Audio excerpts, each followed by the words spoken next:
సమావేశాలకు మన గౌరవనీయులైన స్పీకర్ గారిని మనమందరం గౌరవంగా ఆహ్వానించుకుందాం.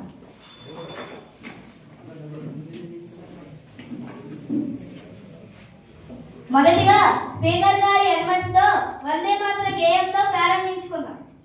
వందే మాతరం వందే మాతరం సుజలాం సుఫలాం మలయజ శీతలాం సస్యశ్యామలాం మాతరం వందే మాతరం సుప్రజోత్స్న పులకితయామిని పుల్లకుసుమిత ద్రుమదల శోభిని సుభాషిణి సుమధుర భాషిణి సుఖదాం వరదాం మాతరం వందే మాతరం వందే మాతరం.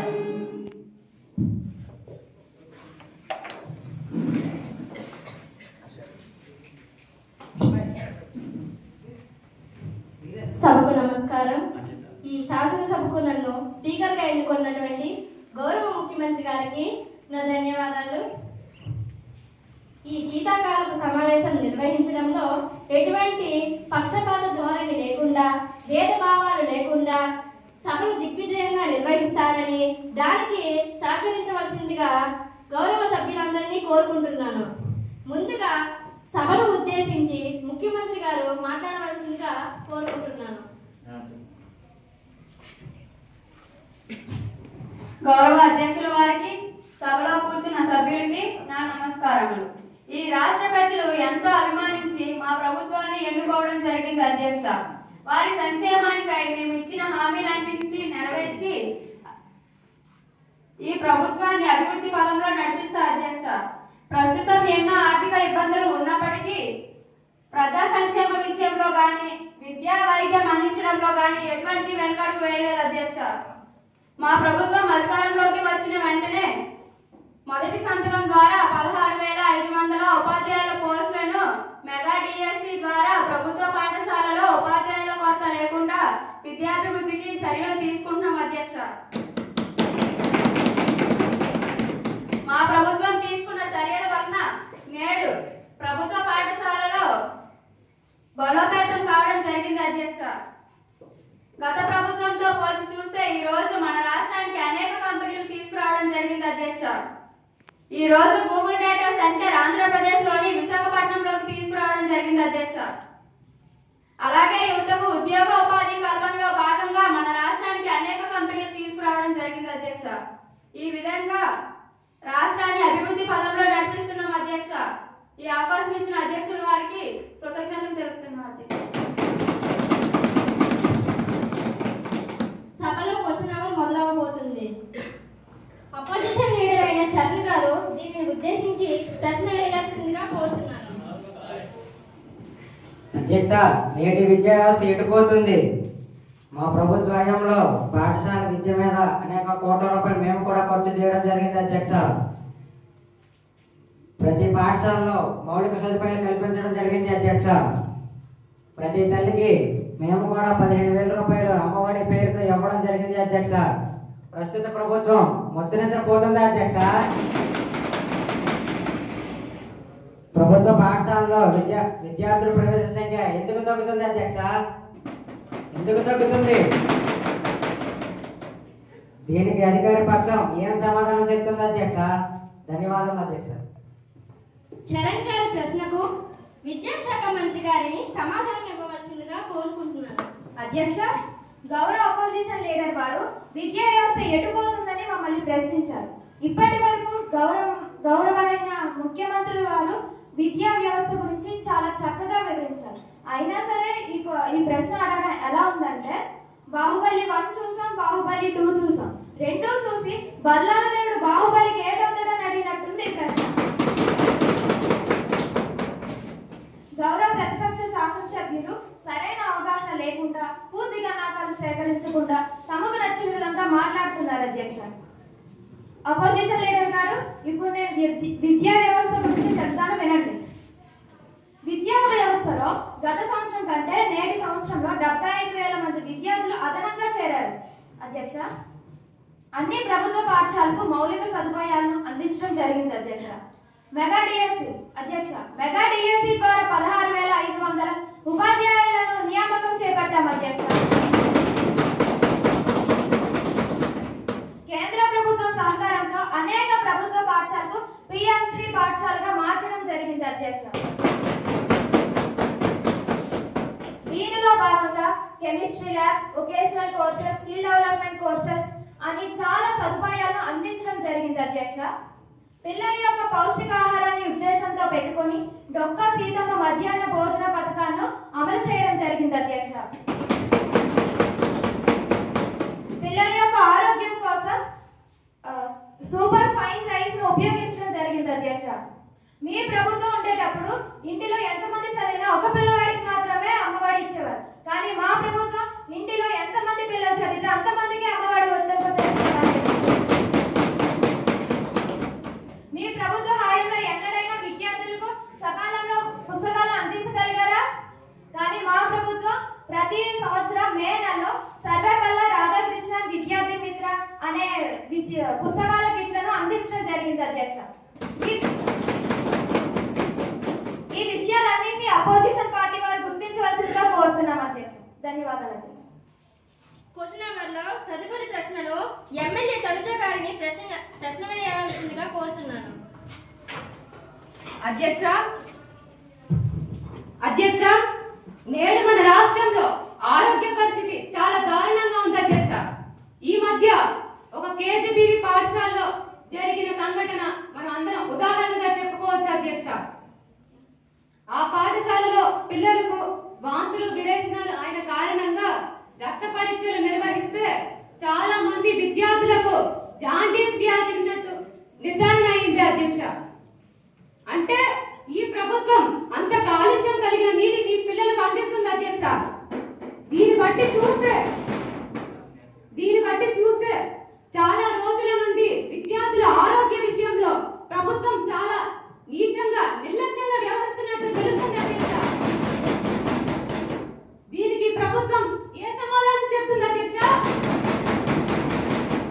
ధన్యవాదాలు. అధ్యక్ష, తనుజ ఎమ్మెల్యే గారి ప్రశ్నకు సమాధానం ఇవ్వవలసిందిగా హెల్త్ మినిస్టర్ అయిన ఢిల్లీశ్వరి గారిని కోరుచున్నాను. అధ్యక్ష, మా ప్రభుత్వం పాఠశాలలో ఉన్న విద్యార్థుల ఆరోగ్యం కోసం ఎంతో జాగ్రత్త, ఎంతో శ్రద్ధ తీసుకోవడం జరుగుతుంది. అధ్యక్ష, అలాగే ప్రజా ఆరోగ్యం కోసం మేము ఎన్నో కార్యక్రమాలు చేపట్టాం. అధ్యక్ష, అందులో భాగంగా విద్యార్థుల ఆరోగ్యం కోసం ప్రతి గురువారం రక్త పరీక్షలు చేయిస్తూ అందులో ఏమైనా సమస్యలు ఉంటే ప్రత్యేకమైన వైద్యం అందించడం జరుగుతుంది. అధ్యక్ష, అలాగే ప్రతి గురువారం విద్యార్థులందరికీ ఐరన్, ఫాలిక్ యాసిడ్ టాబ్లెట్స్ అందించడం జరుగుతుంది. అధ్యక్ష, అలాగే ముఖ్యంగా చూసుకుంటే పిఎంశ్రీ స్కూల్లో హెల్త్ కేర్ కి సంబంధించి ఒక యూనిట్ ని ఏర్పాటు చేసి వారికి కావాల్సిన సహాయ సౌకర్యాలన్నీ అందించడం జరుగుతుంది. అధ్యక్ష, అలాగే ప్రతి గవర్నమెంట్ హాస్టల్లో ఒక ఏఎన్ఎం ని నియమించడం జరిగింది. అధ్యక్ష, ఎవరైనా విద్యార్థులకు ఆరోగ్యం బాగోకపోతే వెంటనే ప్రత్యేకమైన చికిత్సలు అందించడం జరుగుతుంది. అధ్యక్ష, బడ్జెట్ లో ప్రజా ఆరోగ్యం కోసం మా ప్రభుత్వం కొన్ని వందల కోట్లను ఖర్చు పెడుతుంటే ఆ ప్రతిపక్షం ఎమ్మెల్యే అయిన తనుజ గారు ఎక్కడ నిద్రపోతున్నారో నాకు అర్థం కావట్లేదు. అధ్యక్ష, ఇప్పటికీ నేను చెప్పింది వినకుండా ఆవిడ దిక్కులు చూస్తుంది. అధ్యక్ష, ఎమ్మెల్యే గారు సభలో జరుగుతుంది, మీరు వినాలి. ధన్యవాదాలు. అధ్యక్ష, క్వశ్చన్ నెంబర్లో 3వ ప్రశ్నను ఎమ్మెల్యే తరుణ్ గారు ఎమ్మెల్యే గారు ప్రశ్నించవలసిందిగా కోరుచున్నాను. అధ్యక్ష, ఎంత గొప్పగా చెప్పుకుంటున్న ఈ ప్రభుత్వం ఆటలపై, స్పోర్ట్స్ అండ్ గేమ్స్ మీద ఏమైనా దృష్టి పెడుతుందా అధ్యక్ష? అసలు పాఠశాలలో ఆటలు ఆడిస్తున్నారా అధ్యక్ష? మన రాష్ట్రానికి కానీ జాతీయంగా కానీ అంతర్జాతీయంగా కానీ ఒక్క మెడల్ అయినా సాధించామా అధ్యక్ష? బడిలో ఆటలు ఉంటే ఆరోగ్యం ఎంతో బాగుంటుంది అధ్యక్ష. మరి ఈ ప్రభుత్వం ఆ దిశగా ఎందుకు ఆలోచించదు అధ్యక్ష? బడ్జెట్లో స్పోర్ట్స్ గురించి కేటాయింపులు జరుగుతున్నాయి కానీ బయట ఎక్కడ కనిపించట్లేదు అధ్యక్ష. దీని గురించి ప్రభుత్వం ఏం సమాధానం చెప్తుంది అధ్యక్ష? ధన్యవాదాలు అధ్యక్ష. ఎమ్మెల్యే తరుణ్ గారి ప్రశ్నకు స్పోర్ట్స్ మినిస్టర్ అయిన చాందిని గారిని సమాధానం ఇవ్వవలసిందిగా కోరుచున్నాను. అధ్యక్ష, ప్రతిపక్షం వారు బడ్జెట్ లో కేటాయింపుల గురించి మాట్లాడారు. అసలు బడ్జెట్ లో స్పోర్ట్స్ అండ్ గేమ్స్ ఎంత కేటాయింపులు జరిగాయో తెలుసా అధ్యక్ష? ఈ సంవత్సరం బడ్జెట్ లో 3,794 కోట్ల కేటాయింపులు జరిగాయి అధ్యక్ష. ఆ కేటాయింపులు క్రీడా శాఖలో చాలా చక్కగా అమలు జరిపి ఖర్చు చేస్తున్నాం అధ్యక్ష. ఇప్పుడు పాఠశాల విషయానికి వస్తే పిల్లలకు sports kits, sports material supply చేయడం జరిగింది అధ్యక్ష. అలాగే ప్రతి ఉన్నత పాఠశాలకు ఒక ఫిజికల్ డైరెక్టర్ కూడా కేటాయించడం జరిగింది అధ్యక్ష. మేము ఆటలకు ఎంతో ప్రాధాన్యత కల్పిస్తున్నాం అధ్యక్ష. ప్రత్యేకంగా పిఎంసి స్కూళ్ళకి ప్లేఫీల్డ్ మంజూరీ చేయడం, ప్రత్యేక స్పోర్ట్స్ అప్లై చేయడం, యోగా శిక్షణ వంటి కార్యక్రమాలు పాఠశాలలో నిర్వహించడం జరిగింది అధ్యక్ష. మన రాష్ట్రం నుంచి అనేక మంది పిల్లలు 14వ national juniors, sub juniors, para athletics championship 2025లో 24 గోల్డ్ మెడల్ సాధించారు అధ్యక్ష. అలాగే ఆంధ్రప్రదేశ్ లో 2025 ఒలింపిక్స్ లో 2 ఆటగాళ్లు గోల్డ్ మెడల్ సాధించారు అధ్యక్ష. ఇన్ని పథకాలు పిల్లలు సాధిస్తుంటే ప్రతిపక్షం వారు ఏం తెలుసుకొని మాట్లాడుతున్నారు అధ్యక్ష? దీన్ని బట్టి ఆటలపై ప్రతిపక్షం వారికి ఎటువంటి అవగాహన లేదని అర్థమవుతుంది. ఏదో అధికార పక్షంపై బురజల్లే కార్యక్రమం చూపెడుతుంది అధ్యక్ష. గౌరవ ఎమ్మెల్యే గారు మొబైల్ ఫోన్ లో, ఇన్స్టాగ్రామ్ లో రీల్స్, వాట్సాప్ లో మెసేజ్ చూడటంలో చాలా బిజీగా ఉన్నట్లున్నారు. అప్పుడప్పుడు టీవీలో న్యూస్లు కూడా చూడండి. ఎప్పుడు ఫిజిక్స్, మ్యాథ్స్, తెలుగు సబ్జెక్టులే కాకుండా అప్పుడప్పుడు స్పోర్ట్స్ గురించి కూడా తెలుసుకోండి. అధ్యక్ష, అధికార పక్షం వాళ్ళు నా చదువు గురించి హేళంగా మాట్లాడడం తప్పు అధ్యక్ష. నాకు క్షమాపణ చెప్పాలి అధ్యక్ష. స్పోర్ట్స్ మినిస్టర్ గారు, ఈ సభలో మీరు విద్యాశాఖ గురించి మాట్లాడకూడదు. కూర్చోండి. ధన్యవాదాలు అధ్యక్ష. ఇంతటితో ఈ రోజు జరుగుతున్న క్వశ్చన్ అవర్ ముగిసింది.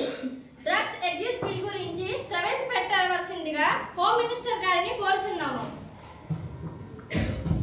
అధ్యక్ష, మన రాష్ట్రమైన దేశమైన అభివృద్ధి సాధించాలంటే అందుకు యువశక్తి కీలక పాత్ర పోషిస్తుంది. ప్రపంచంలో ఏ దేశంలోనూ లేని యువశక్తి భారతదేశంలో ఉంది. అటువంటి యువత నేడు కొంత పెడత్రోవ పడుతూ డ్రగ్స్ కు, మద్యానికి బానిసమవుతున్నారు. ప్రభుత్వం చాలా ప్రయత్నాలు చేస్తున్నప్పటికీ డ్రగ్స్ కంట్రోల్ చేయడానికి ఎన్ని చర్యలు తీసుకున్నా పూర్తి ఫలితాలు కనబడడం లేదు. దీని విషయమై మా ప్రభుత్వం కొన్ని కఠినమైన నిర్ణయాలు తీసుకోవాలనుకుంటున్నాం అధ్యక్ష.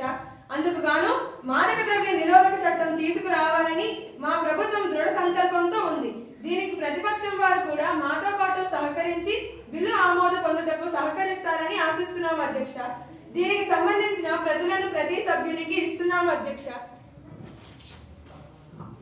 అధ్యక్ష, మన రాష్ట్రంలో యువతను మంచి మార్గంలో నడిపించడానికి, మాదక ద్రవ్య బారిన పడకుండా ఉంచడానికి కొన్ని కఠినమైన చట్టాలు తెస్తున్నాం అధ్యక్ష. గంజాయి ఎవరైనా పండించినా లేదా స్మగ్లింగ్ చేసినా, ఎక్కడైనా యువతకు అమ్ముతున్నట్లు గాని అందజేస్తున్నట్లు గాని తెలిసినా వారిపై క్రిమినల్ చర్యలు తీసుకోవడానికి కూడా మేము వెనుకాడం అధ్యక్ష. ఇందుకు గాను 7 సంవత్సరాలు కఠిన కారాగార శిక్ష విధించబడిన అధ్యక్ష. ఈ స్మగ్లర్లకు విడిపించడానికి ఎటువంటి వారి ఒత్తిళ్లు గాని పైరవేలు గాని చేయడానికి అంగీకరించం అధ్యక్ష. ఈ విషయంలో పోలీసు శాఖ వారికి పూర్తి స్వేచ్ఛ ఇవ్వడానికి బిల్లు సహకరిస్తుంది అధ్యక్ష. అమాయక యువతను మత్తు మందుకు బానిస చేస్తున్న వారిని అవసరమైతే యావజ్జీవ కారాగార శిక్ష విధించడానికి కూడా ఈ చట్టం ఉపయోగపడుతుంది. ఈ చట్టం తేవడం వల్ల లాభాలు ఏంటంటే యువత సక్రమైన మార్గంలో నడవడానికి ఈ చట్టం ఉపయోగపడుతుంది అధ్యక్ష. ఈ బిల్లు ఆంధ్రప్రదేశ్ మాదక ద్రవ్య రహిత రాష్ట్రంగా తయారవుతుంది అధ్యక్ష. భవిష్యత్తులో ఈ రాష్ట్రంలో గంజాయి సాగు గాని మాదక ద్రవ్య స్మగ్లింగ్ గాని జరగకుండా అరికడుతోంది అధ్యక్ష. ఈ బిల్లుపై సభ్యులు తమ అభిప్రాయాలు తెలియజేయాల్సిందిగా కోరుకుంటున్నాం అధ్యక్ష. ధన్యవాదాలు అధ్యక్ష. హోమ్ మినిస్టర్ చెప్పిన దాని గురించి అపోజిషన్ లీడర్ అయిన మధు గారిని మాట్లాడవలసిందిగా కోరుచున్నాము. అధ్యక్ష, ఇలాంటి కఠినమైన చట్టాలు తీసుకొచ్చి ప్రజలను భయభ్రాంతులు చేయాలని చూస్తుంది అధ్యక్ష ఈ ప్రభుత్వం. అధ్యక్ష, ఈ చట్టం వలన ప్రయోజనాలతో పాటు కొన్ని అనర్థాలు కూడా ఉన్నాయి అధ్యక్ష. అధ్యక్ష, మద్యపానం ఆరోగ్యానికి హానికరమని తెలిసిన ఈ ప్రభుత్వం వాటిని నిషేధించడం లేదు అధ్యక్ష. ఎందుకు మద్యపాన నిషేధ చట్టం అమలు చేయడం జరుగుతున్న అధ్యక్ష ఈ ప్రభుత్వాన్ని? అధ్యక్ష, ఈ చట్టం లోపల యువతపై అక్రమ కేసులు బనాయించి వారి జీవితాలను నాశనం చేయడం చూస్తుంది అధ్యక్ష ఈ ప్రభుత్వం. మధు గారి మాటలకు హోమ్ మినిస్టర్ గారిని వివరణ ఇవ్వాల్సిందిగా కోరుచున్నాము. అధ్యక్ష, మద్యపానం హానికరమైనప్పటికీ దానికంటే గంజాయి మత్తు పదార్థాలు కానీ సేవిస్తే దానికి బానిసై ఎన్నో జీవితాలు నాశనం అయిపోతున్నాయి అధ్యక్ష. అధ్యక్ష, ఇక్కడ నేను ఎమ్మెల్యే గారు చెప్పే ప్రశ్నకు సమాధానం చెప్తుంటే ఎమ్మెల్యే గారు ఇంకొక ఎమ్మెల్యే గారితో మాట్లాడుతున్నారు అధ్యక్ష. ఎమ్మెల్యే గారు, ఇది సమయం కాదు, సభలో జరుగుతుంది, వినాలి. ఇటువంటి కఠిన చట్టాలు లేకపోతే మాదక ద్రవ్యాలు అరికట్టలేము అధ్యక్ష. ధన్యవాదములు అధ్యక్ష. ఈ బిల్లుపై జరిగే చర్చలో ఆపోజిషన్ ఎమ్మెల్యే జస్వంత్ గారిని చర్చించవలసిందిగా కోరుచున్నాము. అధ్యక్ష, యువత తెలియక చేసిన తప్పులకు ఎంత కఠినమైన క్రిమినల్ చట్టాలు తేవడం అవసరమా అధ్యక్ష? అసలు పోలీస్ శాఖ ఏం చేస్తుంది అధ్యక్ష? గంజాయి పండించకుండా చూసుకునే బాధ్యత పోలీస్ శాఖది కాదా అధ్యక్ష? చట్టాన్ని తీసుకువస్తేనే పోలీస్ శాఖ పనిచేస్తుందా అధ్యక్ష? దీనిపై అధికార పక్షాన పునరాలోచన చేయవలసిందిగా సూచిస్తున్నాం. ధన్యవాదాలు. ముఖ్యమంత్రి గారు, ఈ బిల్లుకి వివరణ ఇవ్వవలసిందిగా కోరుచున్నాము. అధ్యక్ష, గౌరవ ప్రతిపక్ష సభ్యుల సూచన మేరకు ఈ బిల్లు అంశాలు మార్చడం కుదరదు అధ్యక్ష. ఇటువంటి కఠిన చట్టాలు లేకపోతే మాదక ద్రవ్యాలు యువతకి గురికాకుండా చేయడం అసాధ్యం అధ్యక్ష. ఈ బిల్లును తప్పనిసరిగా ఆమోదించడానికి మా పార్టీ కట్టుబడి ఉంది అధ్యక్ష. ధన్యవాదాలు అధ్యక్ష, మా సభ్యుల సలహాలు సూచనలు పరిగణలోకి తీసుకోకుండా మాదక ద్రవ్య నిరోధ చట్టం తేవడానికి మేము అంగీకరించాం అధ్యక్ష. మా సభ్యులు సభ నుండి వాకౌట్ చేస్తున్నాం అధ్యక్ష. ధన్యవాదాలు.